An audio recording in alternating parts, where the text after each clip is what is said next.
Good morning, welcome back to Kirkstone. It's a wonderfully sunny day. As I film this, it's early April, and today we're going to start a longish but not very long series revolving around the genus Echeveria. Now, Echeveria and I have had a checkered history. It was not a genus that I was particularly interested in. I've always been more interested in the Liliaceae, in aloes, haworthias, gasterias and that kind of South African grouping. And I think my prejudice against Echeverias really came from the fact that I perceived them as being very common. I saw them planted out in municipal parks, in mass plantings, and in sale in garages, forecourts and supermarkets. So I kind of ignored them, and then recently, about a year and a half ago, I became quite interested in the genus Adramyscus, which is a South African member of the family Crassulaceae. And that interest in Adramyscus extended towards a more general interest in South African crassulas, and then by extension the American representatives of the Crassula family. The large overarching grouping including Echeverias, Dudleyas, Graptopetalum, Tacitus also included in Graptopetalum, Sediveria, some smaller growing sedums, and that general rosettiform mix. So Echeverias are native to northern Central America, Mexico and the southwestern United States. So quite a broad geographical span, much wider than, for example, haworthias in South Africa. But with haworthias, Echeverias share a number of similarities, and in many ways there are convergent examples of individuals where the Echeverias in America or in the Americas have taken the ecological niches that members of the Liliaceae have taken in Africa. So, for example, we have hairy Echeverias, like this Echeveria bombycina, and then we have hairy haworthias, like this Haworthia venosta. They grow to about the same size, about 3.5 inches. They grow to about the same height above the ground, about 1 inch to 1.5 inches.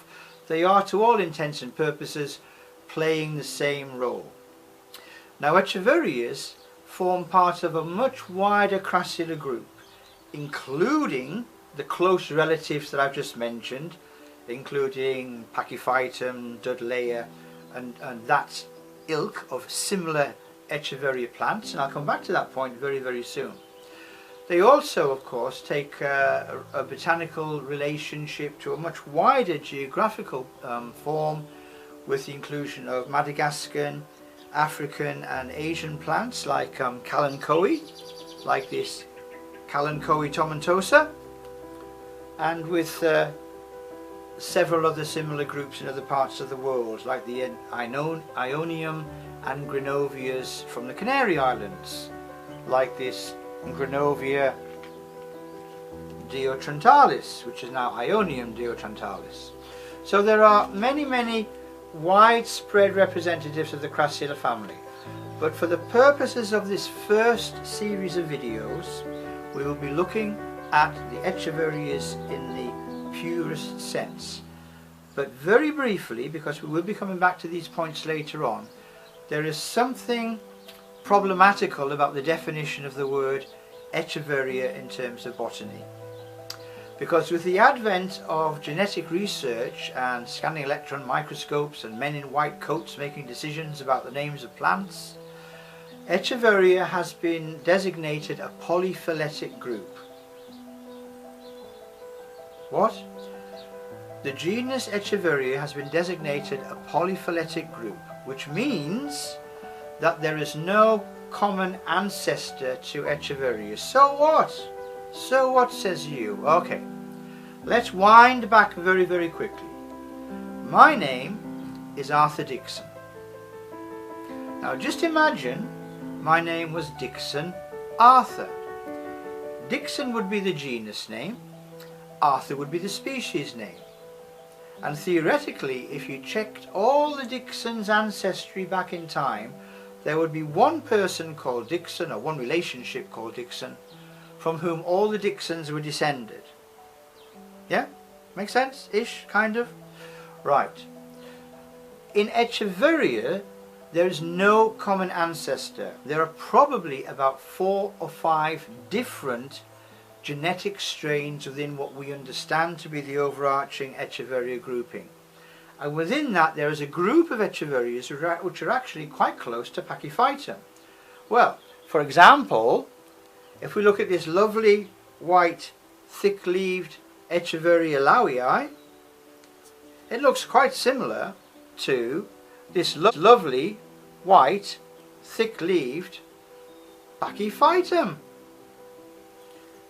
And in fact, the Pachyphytum is much closer to about 9 or 10 species of Echeverias than those Echeverias are to other Echeverias. In the same way, there are some Echeverias which are very close in relationship to a genus called Sediveria. And within the Sediveria and that section of the Echeveria, they're very close, not surprisingly, to the genus Sedum. So at some point in time, the genus Echeveria will have to be split in exactly the same way as Haworthia was split into Tulista and into Haworthiopsis. Echeveria will have to be split into that group of Echeverias which are closest to Graptopetalum, that group of Echeverias which is closest to Dudleya, that group of Echeverias which is closest to Sedum, and that group of Echeverias which is closest to Pachyphytum. It's an artificial genus of plants which look very similar but are in fact not that closely related. So there we are. So in South Africa we have wonderful plants like Adromiscus, like this Adromiscus trigynus, and in other parts of the world we have other members of the Crassula family, but the dominant representative of the Crassulaceae in Central America, in Mexico and in the southwest of the United States is the genus Echeveria. Widespread, many species, but to rehash, that group will have to be subdivided. But it's a wonderful group. Let's just look at some of the convergence ideas here. So we've got this Echeveria hybrid Ava, which is green, light green, and the leaves have bristles all along the leaf margins. We also have a Haworthia, like this Haworthia blackbeardiana from Cathcart in South Africa, which is very light green and has bristles all down the leaf margins. You get my point? Echeverias and Haworthias are taking each other's role in the same way that agaves in America are the American aloes, aloes in Africa are the African agaves, euphorbias are the African cacti, Didieria and Alaudia are the Madagascan cacti. There are parallels between botanical groupings all around the world. But for now, this is a very brief introduction to a wonderful genus of Northern American succulent plants, the genus Echeveria. Now in each of the videos I'll be coming back to do further expansion of this, but that's a very quick and very broad introduction to the Echeveria plant habit. Low growing, succulent, small, offsetting, very attractive flowers. Native to, last time, Northern Central America, throughout Mexico and the southwestern United States. Great group, great plants. I hope you enjoy the series. Bye for now. Bye bye.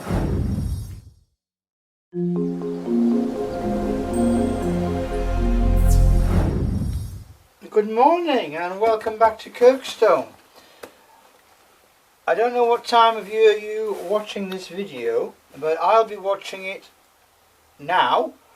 It's early December, in fact it's the 4th of December, and it's exactly 0 degrees centigrade outside. and it's not much warmer in the greenhouse. So I shall not be tarrying. I shall be moving through this with a modicum of both efficiency and grace. I have no idea what it is because I've misplaced the label. So this will be as much of a surprise to me as it is to you. But let us see what we have in this box. Well, we have a number of packages in this box, which I shall now try and identify which are actual plants and which are merely bits of packing. And I think I may be able to do that relatively easily. So I think we have got 4 packages. 5 packages. That's definitely packing. That's definitely packing. And that's definitely packing. So, 5 packages to examine. So let us do exactly that, and we'll do them in reverse order of size, I think, because there's got to be a system, and that's the best one I can think of right now. Okie dokie. So this first one is the 3rd of our little Forcaria. Okay, so we have 2 Forcaria in the collection, and this is the 3rd, and this one is just flowered, as you can see, and this lovely little plant is Forcaria Brittannii, and there's one more bud just about to open there. Forcaria Brittannii. So I shall put that there with its label.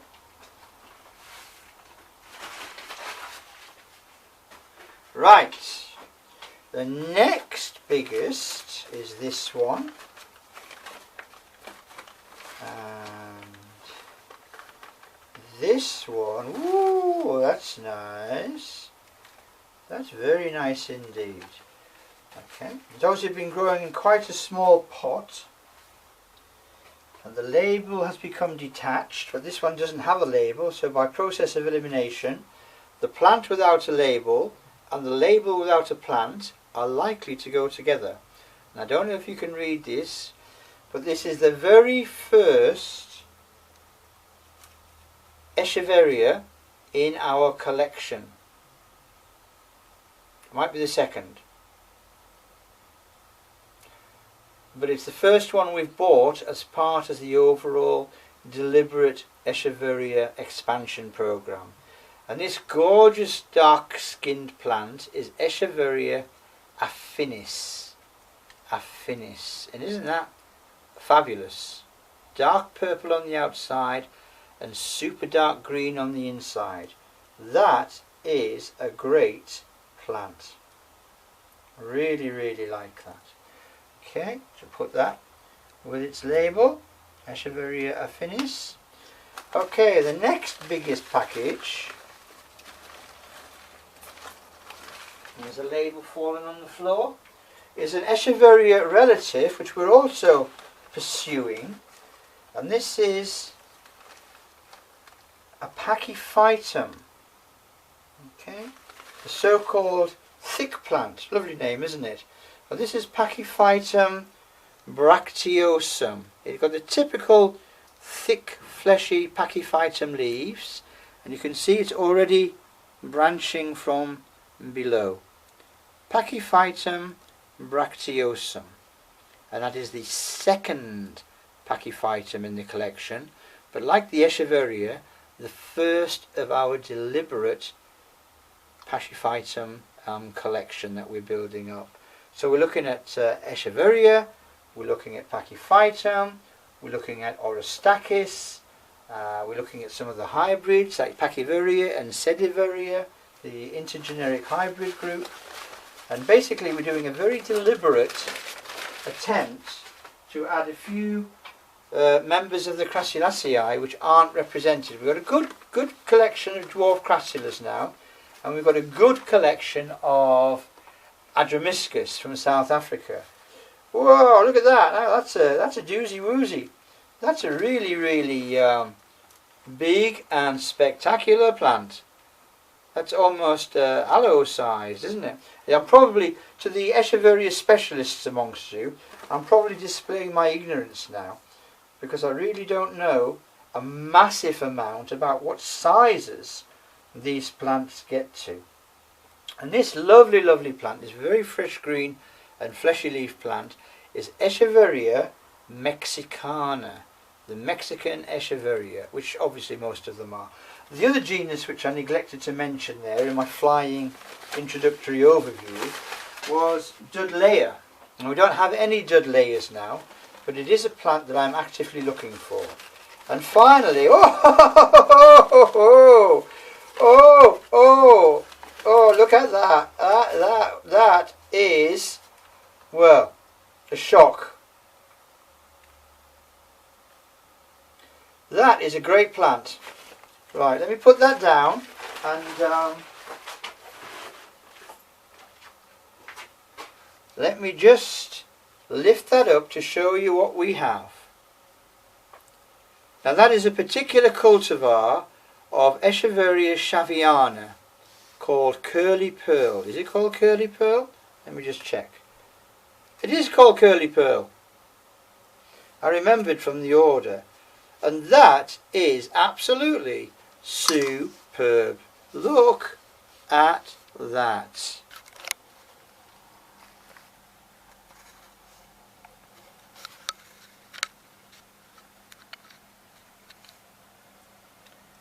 Echeveria Curly Pearl. So that is already a fabulous centerpiece for our little Echeveria collection. So we have 3 today, plus 1 Echeveria relative, which is this Pachyphytum bracteosum. Let me just lift that up to show you. And then that Mesembryanthemum, that third fork area. But as I say, I really am concentrating on these Echeverias and other Crassula family relatives now. Okay, so I'll take a break there, and obviously what I'll do now is I'll put these gorgeous plants up, and I'll be back to you ASAP. Bye for now. There we are, 5 minutes later. 5 absolutely superb plants. I'll just skate over this Forcaria brittannii because it will be covered in much more depth in another video on various of our social media, but not particularly devoted to Echeverias or the Crassulaceae in general. So it's a lovely plant, but we're going to move swiftly on, and we've got this very dark Echeveria affinis.